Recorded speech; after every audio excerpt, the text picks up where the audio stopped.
Dhamma discussion and also guided meditation. So I hope everyone have a nice rest last night and refresh. So as usual, we always start off with the words of loving kindness from the Bhante Sutta. So hopefully we have the books or piece of paper around.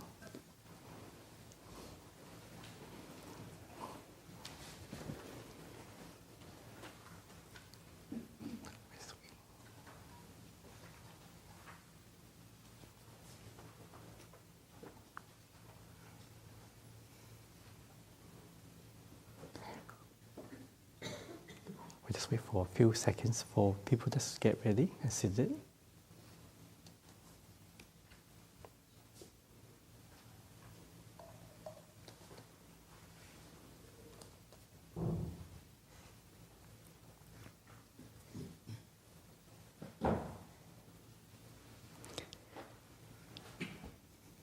Okay, so the words of loving kindness, the Bhante Sutta. This is what should be done by one who is skilled in goodness and who knows the path of peace. Let them able and upright, straightforward and gentle in speech, humble and not conceited, contented and easily satisfied, not busy with duties, and frugal in their ways, peaceful and calm and wise and skillful, not proud and demanding in nature. Let them not do the slightest thing that the wise will later reprove, wishing in gladness and in safety. May all beings be happy, whatever living beings they may be, whether they are weak or strong, or meeting none, the great or the mighty, the medium, short or small, the seen and the unseen, those living near and far away, those born and to be born. May all beings be happy. Let none deceive another or despise any being in any state. Let none through anger or ill will wish harm upon another, even as a mother protects with her life her child, her only child. So with a boundless heart should one cherish all living beings, radiating kindness over the entire world, spreading up to the skies and downwards to the depths, outwards and unbounded, free from hatred or ill will, whether standing or walking, seated or lying down, free from all drowsiness. One should sustain this recollection is said to be the supply abiding, by not holding to false views, the pure-hearted one, having clarity of vision, being free from all sense desire, is not born again into this hell.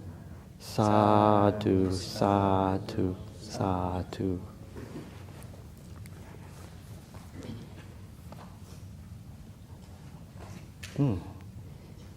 This is interesting. The pure-hearted one having clarity of vision is free from all desires. Okay, that's interesting. Well, today's topic, I would just like to discuss, just to encourage people on their practice and what will lead to beneficial and condition in the practice.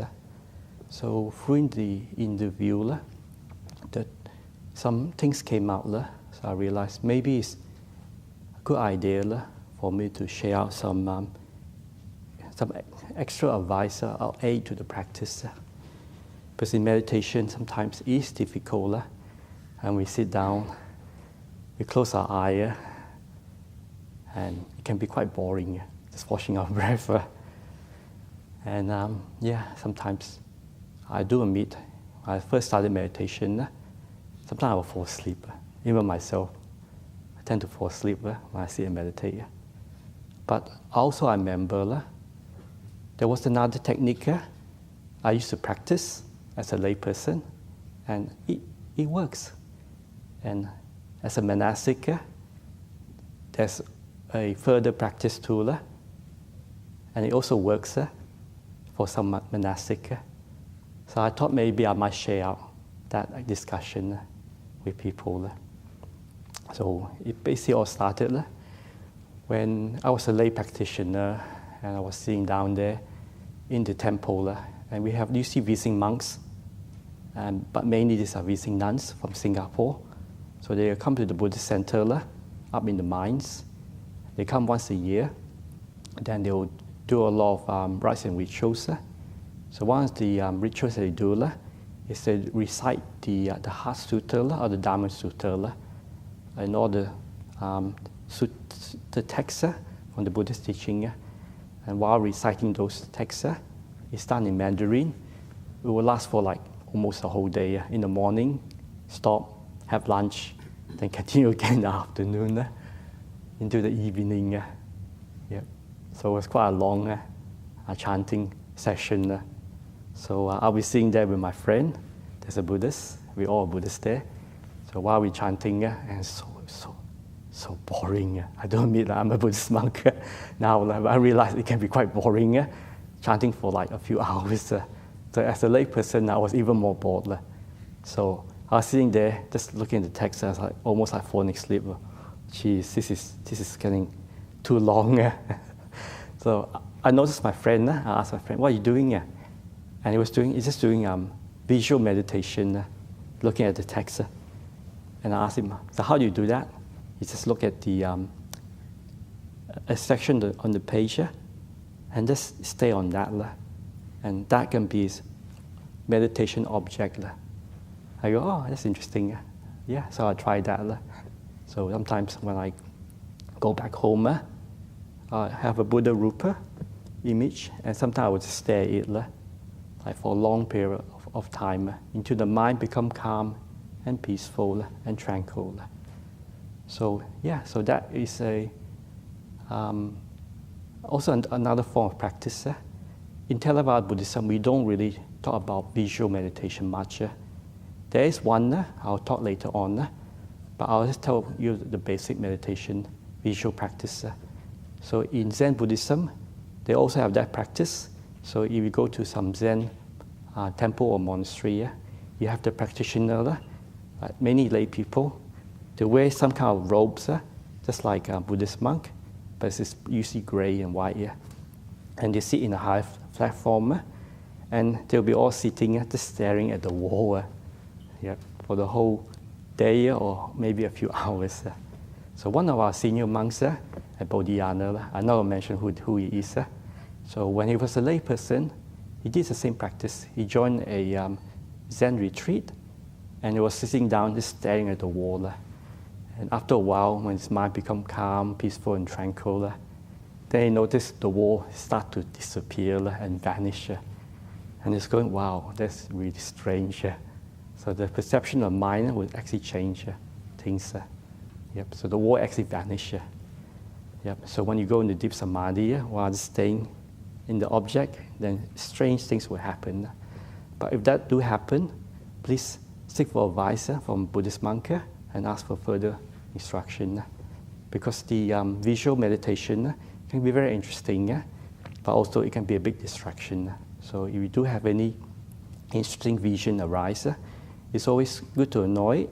Don't pay too attention to it. It's like the clouds passing by, or that's the mind playing tricks. It's just to let it go. Don't hold on to it. Yep. So how you can practice the visual meditation is, if you go home and you have a Buddha Rupa, you can see the Buddha image, and that remind me myself as compassion, loving kindness, truthfulness, wisdom, and enlightenment. So I reflect on that image, and it arises that feeling in my heart. So the Buddha Rupa is a nice image to visualize. And also, you see there's incense. People offer incense. So the incense is just reminds us of virtue. So when we smell the incense, the flavor or the smell of sandalwood, it just reminds us of virtue, of keeping the five precepts. So I guess everyone knows what the 5 precepts is. So refrain from harming all living beings. Refrain from not taking what's not giving, so stealing.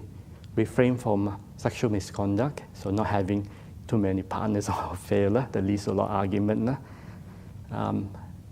Refrain from wrong speech, so or even harsh speech. And refrain from things like drugs and alcohol, because that basically clouds the mind.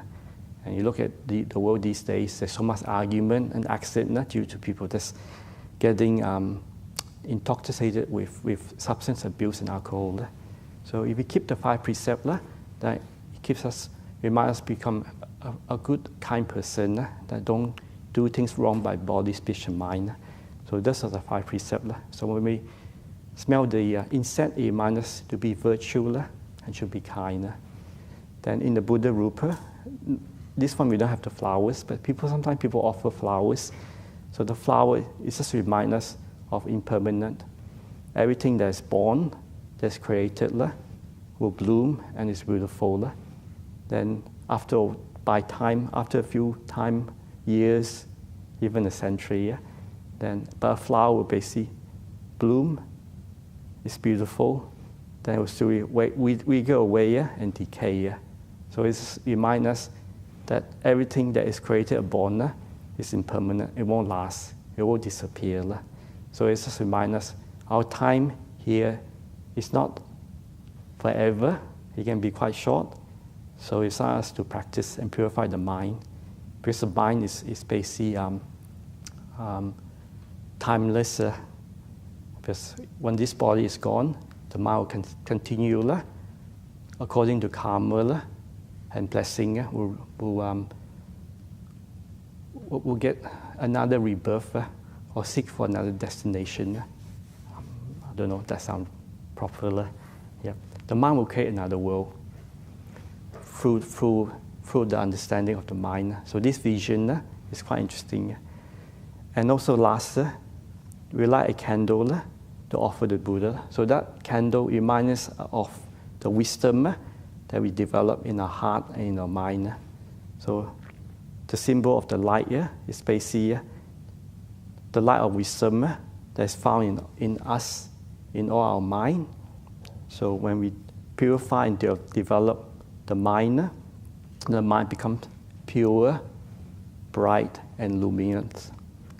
And it also reminds us the light of wisdom that is developed in our heart and in our mind.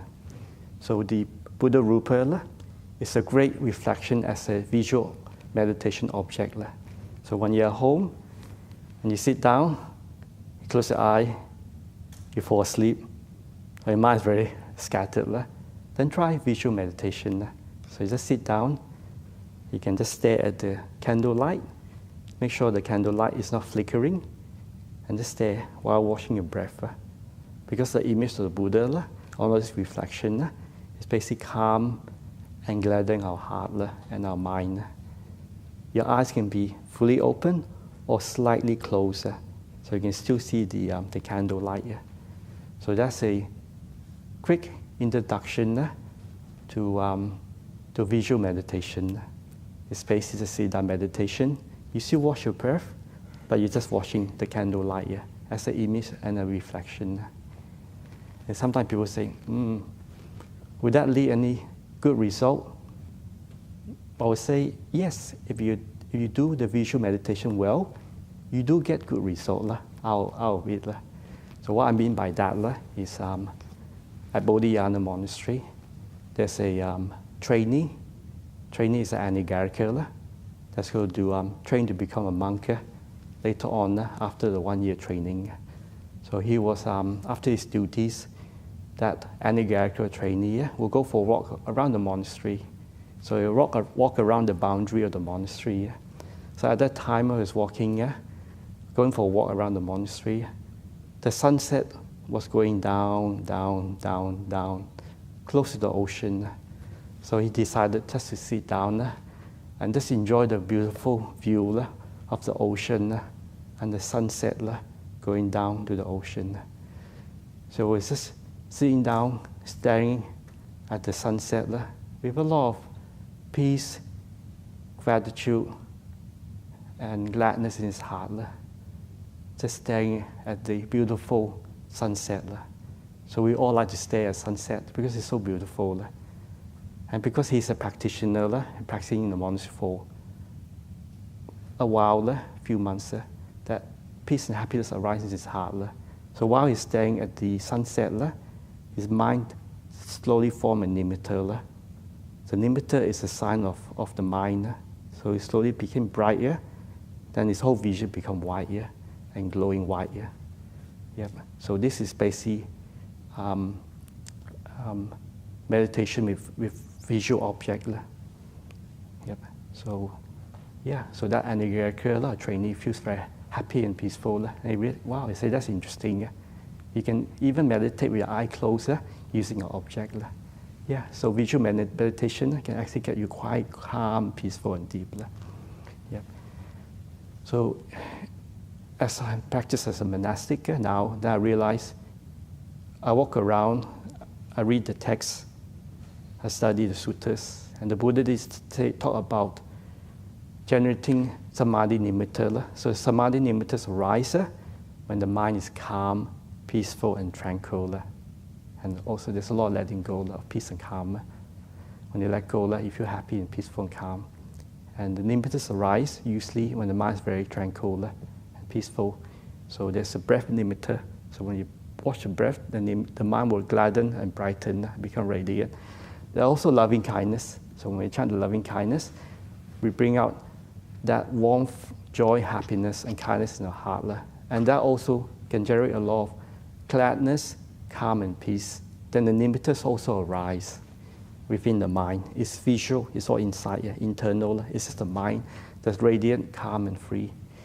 And this is a visual nimitta.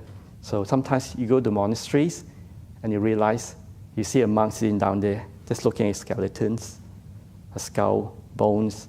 So in some, you look at the internet, in some monastery around the world, especially Southeast Asia, you have monks sitting down there under a tree or in the kuti, and they're just looking at a skeleton or a skull. So you must wondering, wow, that's really weird, strange kind of practice.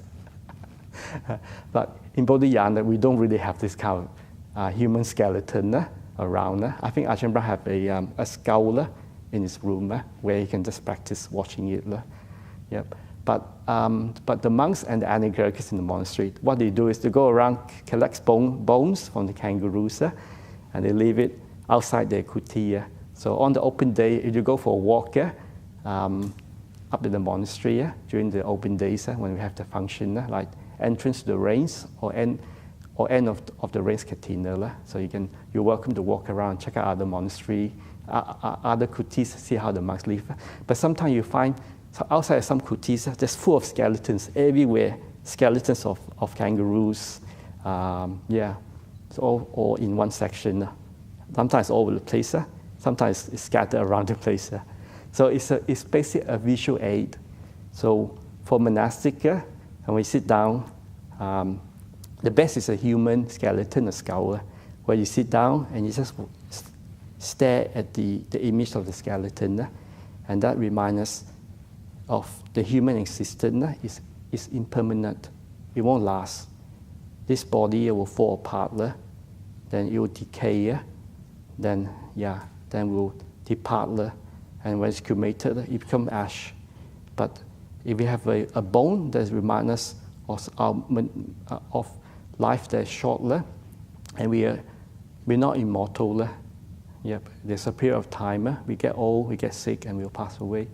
So when the Buddha was Princess Ata, and when he went out to the city with his friend in the carriage, he saw an old man, he saw a sick man, he saw a dead man that's dying, then he saw an ascetic, and that say, wow.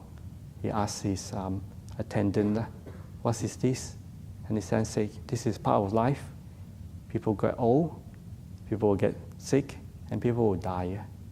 Yep. And the Princess Ata was quite moved and upset, but he's so well protected in the palace. So as soon as he learned about this, he realized human existence is not long. All this will happen to all of us. So also he saw a ascetic that's practicing to end samsara.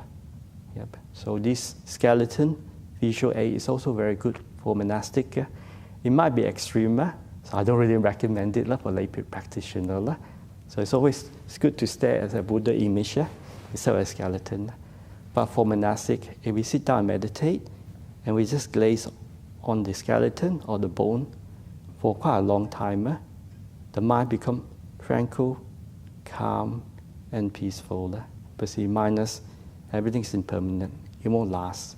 So as the mind becomes calm and peaceful, and sometimes a subha nimitta will form of just an image, like just an image of a light. So it comes from the whiteness of the bone. So if this white light will arise, then it will be absorbed in the practitioner's mind. So it will be consumed in the subha image. So that leads to a lot of peace and stillness in the mind. But this kind of subha practice is good because it programs the mind to see things as impermanent. And you see when you practice the subha practice all the time, it becomes embedded in the mind. So one of the practitioner monk that I know as a friend, he told me one time he went to brush his teeth. He does the subha practice, looking at skeletons and stuff. When you look at his face in the mirror, it just turned into a skeleton. I was going, ooh, interesting. He brush my teeth. You can see his bone better. Yeah, and another monk that I know, he says when he's taking a shower, he looked down and his feet turn into a skeleton. Yeah, so with this vision, the subha practice is wonderful. And sometimes if we can program the mind, you can get good result. Yep. But I don't recommend it. Please don't try it. Okay. But I recommend just use a visual meditation, looking at the image and the light here. It can be a candle light. It can be just gazing as the Buddha image.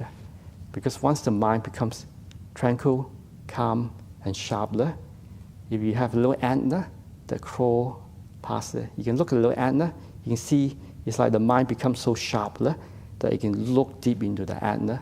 You can see the feet of the ant and even see the hairs in the ant's leg. So the minds become very sharpened and heightened. Yep. And even lay people that come and do retreats here at the monastery, after quite a while of making the mind calm and tranquil, the vision becomes very sharp. Yeah. So this mental image can be developed, and some practitioners do have the ability to generate images, and we call that complex limiters that arise. It can be places, can be faces, it can even be sound and smell.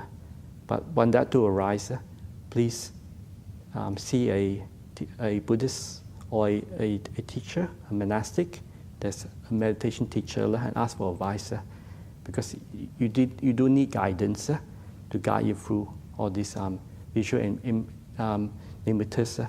It's quite complex and can become confusing, but best is not to get too caught up in it. It comes and it goes. And the main thing is just to be peaceful and not to get caught up with all this visual image. So it does arise in meditation, but also you can use the visual aid, and it can arise through that. I was looking at the internet, and I found some group of people that are not practitioners, and they also have visual image that arise when they've been locked away. So what I mean by that is I came across a documentary where people are in the prison system, and sometimes if they misbehave, they are put into solitary confinement in prison, where they're kept in a cell where there's no lights from outside. So it's in a dark room, just in the concrete floor. And sometimes very maddening, that experience. But some people just sit there and just nothing they can do.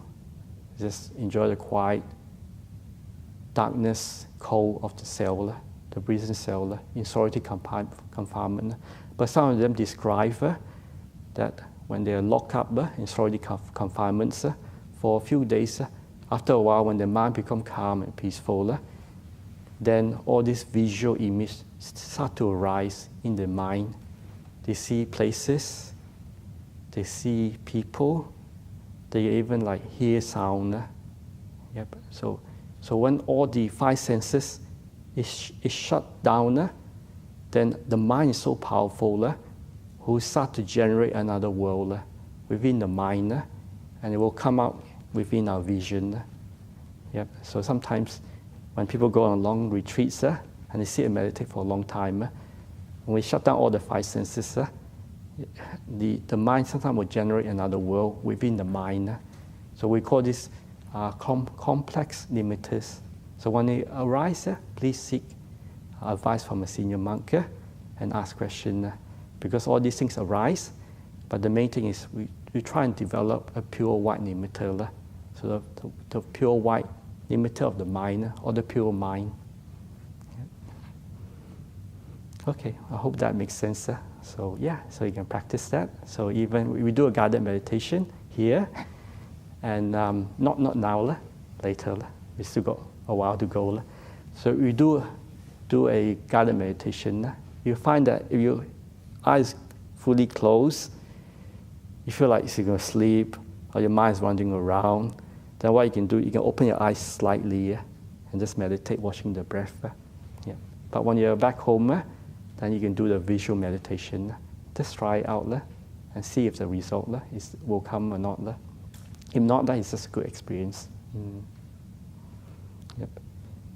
I mean, it is hard to practice because our mind can be very scattered. But the Buddha say there are three things. There's the hardest thing for a practitioner to do when they become a monastic. So the first hardest thing for a practitioner when they first join the monastery is basically to leave the world, because for all monastic, when we leave the world, we leave our lay life, we leave our family, we leave our freedom, we leave all the entertainment and things that we like to do. So leaving the world is quite difficult. So especially families, we leave our families behind and we stay in the monastery. And sometimes the mind always longs to be in the world again. So leaving the world and staying in the monastery is quite hard because a lot of conditioning is there.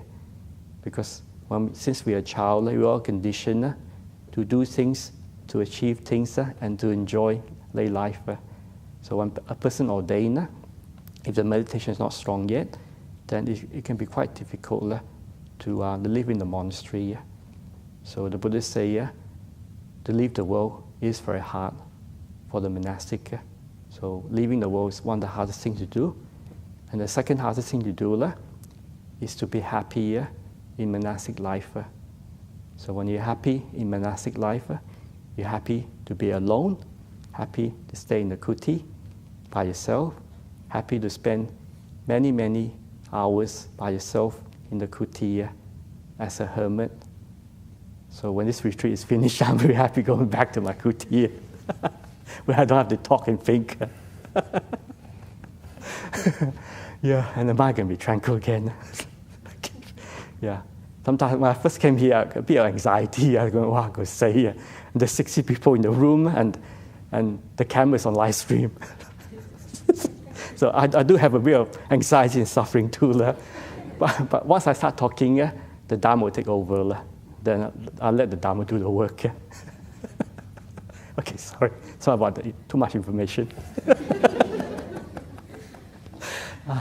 Yeah, so when you learn to be happier as a monastic, you're happy to fit into the Sangha, to work together in the community, happy to do the chores. There's not a lot of work. We only meet in the morning for breakfast, then we work for like 2 hours in the morning. Then we all come together for lunch, and some of us will take our lunch back to our kuti to eat. Yep. But we spend a lot of time. Sometimes we only spend like maybe 3 hours as a Sangha together. And during the Vasa, we only spend 1 hour together. And so during the Vasa, we might meet together to recite the Patimokkha, the training rules for the monks. Also the nuns have their own training rules. But for the monks, the training rules is 227 precepts. So this precept or rules is basically to allow us to let go of our defilements, greed, anger, and also self. Because when we live together in harmony as a Sangha, we have to learn to basically get along with one another. Yeah, it's almost like living in a family again, where you start with basically our senior monks, our middle monks, and our junior monks, then our trainees. So the trainees, they carry a lot of baggage. So yeah, sometimes they have a difficult time. But the senior monks is there to guide the junior monks. And the middle monks are still practicing. Yep. So like, I don't know, like me and Bodhidhaja, Venerable Bodhidhaja, we've been enrolled for 13 years? No, 12 years. 12 years this year. Yeah. Yep. I've been enrolled for about 14 years. Because I was anagarical for 1.5 years, then was a novice for 2 years. So now it's a bit cooler. So for me, it's about 14 years. Yep. Yeah. So living in a monastery, living in harmony, and learning to be happy by yourself. Yep. This is one of the hardest things to do. Yep. So this is the hardest thing to do, to practice as a Buddhist monastic. And the third hardest thing to do as a monastic is learning to practice, live according to Dhamma. So according to the suttas and the Vinaya. So the suttas is basically the teaching or the words of the Buddha. To learn to keep all the rules, learn to practice and behave like a monastic, learn to restrain and to let go of the craving, and to still the mind, and learn to be happy by yourself, and happy to basically keep the rules and to practice and develop the Eightfold Path. Because the Eightfold Path is basically the right view, right living, right understanding, right thoughts, right action, right speech. I think there's a few. I think Bodhi is good at explaining that. Right livelihood. Yeah, right livelihood. So we practice according to the Eightfold Path, then that will basically allow our mind to incline towards stillness and letting go. Because without stillness and letting go, then wisdom won't arise. So this three foundation of sila, samadhi, and panya. So sila is virtue. Then you got the higher sila or the high virtue is basically keeping the then the 7th precept. Then the higher samadhi is to develop the deep meditation up to the jhanas and up to the awakening stages. And that's basically the higher panya or high wisdom. So as a monastic, we develop these three foundations of the higher sila, the higher samadhi, and the higher wisdom, higher panya. So these three will grow together. Yep. So this is the hardest thing to do as a monastic, is to live according to Vinaya and the Sutta, the teaching of the Buddha. So these three things as a monastic is the hardest thing to practice, to live the world, to be happy in monastic life, and to practice according to Vinaya and the Sutta, or training rules and the teaching. Yep. So this also applies to us as a practitioner. So when you leave the world, you have to give up a lot of responsibility to come here. So when you come here, you learn to restrain by not speaking too much, restrain from not overeating, restrain from not using the internet or using a smartphone if possible, and also restrain from our mind going out into the world. Yep. So you do have a glimpse of practicing as a monastic here. Then you listen to the teaching from the monks and the guidance from the meditation, and hopefully that will condition your mind to deepen, to calm the mind, to clear the mind, to understand wise reflection in order to develop wisdom inside here.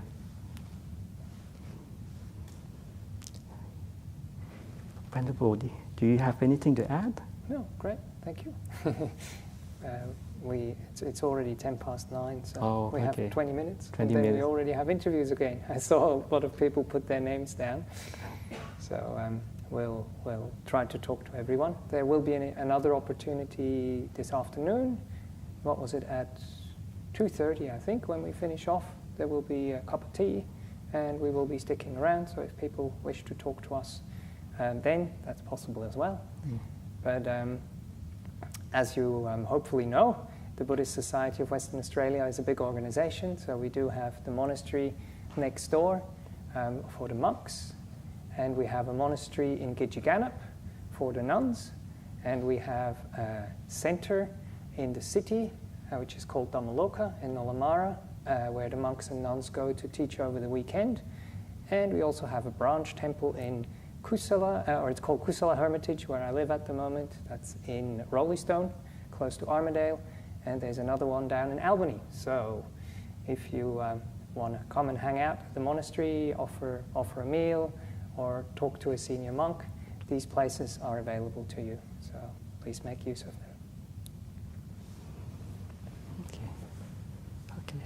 So we'll start with the meditation again.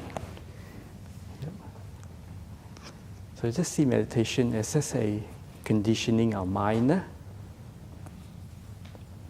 to become silent and mindful. So it takes a time and practice to make the mind silent and peaceful. So I always like to give a simile why it's quite difficult. When we are young, when we are born, when we grow up, we always conditioned to think, to plan, and to work, because we value thinking, planning, to be really good at our job and our responsibility, and to be very smart in society. So the thinking, the planning, and the wandering mind is like the right hand. We start writing our right hand all the time. For people, that's right hand or the left hand. So the right hand, when you write with the right hand, that's the thinking, the planning mind. But now in the monastery, we're trying to learn to write with the left hand. So the left hand is the mind that's calm, peaceful, and fully aware. So that's why it's always be hard to change from writing with the right hand to the writing with the left hand. So meditation and our behavior is the same. It's just learning to learn to write with the right hand. That is the calm, peaceful mind, just free from thinking or planning. So this is the thinking and planning mind, and this is the calm and peaceful mind. Yep. So it will take time. Okay. So please sit comfortably, and you can gently close your eye. Yep. With your eye closed. If you find that your mind become duller, then what you can do, you can slightly open your eye just to let in some vision or some light, and that will keep you more awake. If you find it's not a problem, then you close your eye completely. And we always start off with body scanning first, just to ground our body and to ground our awareness within this body and within this mind. So we start off with body scanning. From the top of our head, we just relax our head, relax our face, and relax our jaw.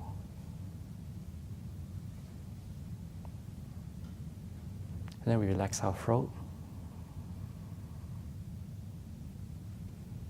Then we loosen our upper body, especially our shoulder. Now, we quickly relax and loosen both our arms. Then relax our hands and our fingers, both right and left.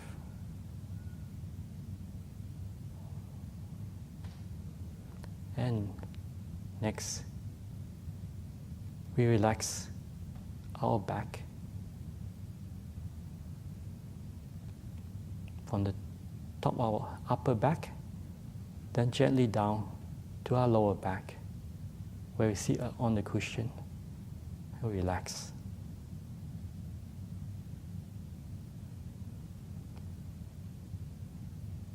And now we just feel and notice our tummy. Make sure it's not too tight, and we just relax our tummy.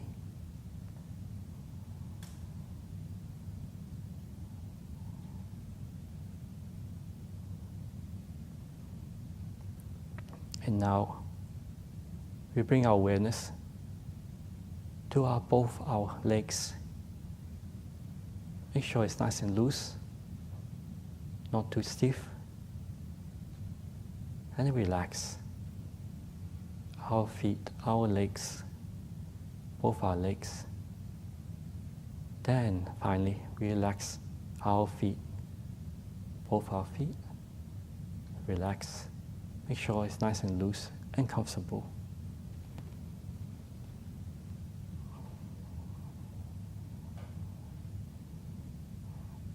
Now we're grounded within the body. And now we can finally bring our awareness back up to our face.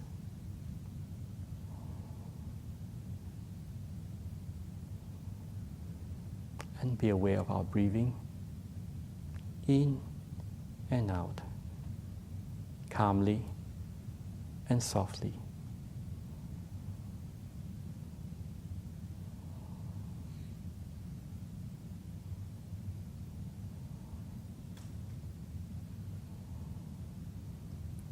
And we allow our breathing to calm our mind and relax the body.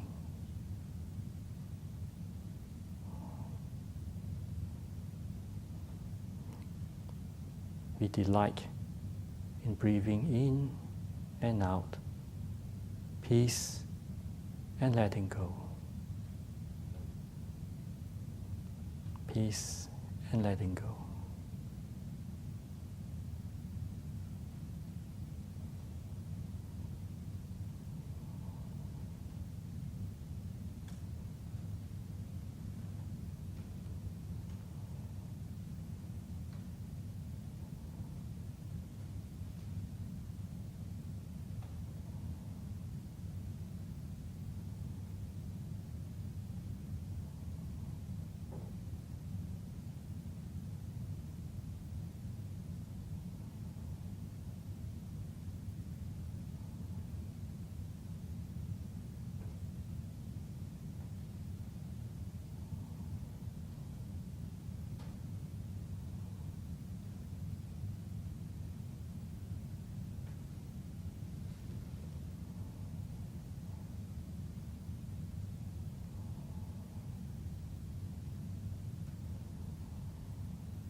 you find your mind is still wandering all over the place, it's okay. Just let it wander a bit. And after a while, when it's tired of wandering, then allow it to slowly come back to the breath and to the body. And just relax the body. And gently go back to our breathing.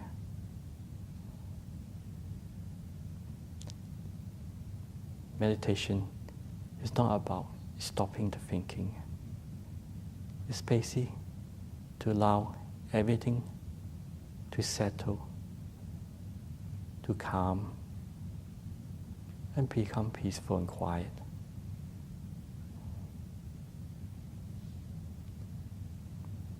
The less we are thinking and wondering, then we slowly find peace and happiness and freedom from a quiet mind.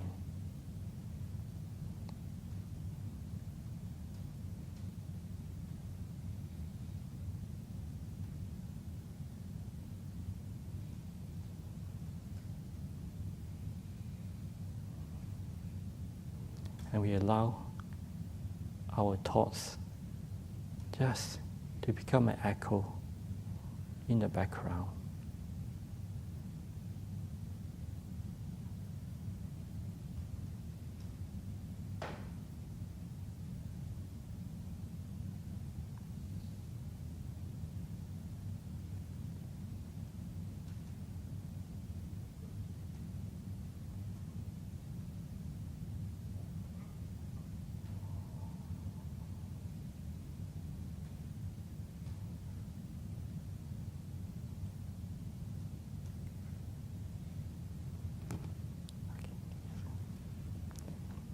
So please continue and stay with the breath.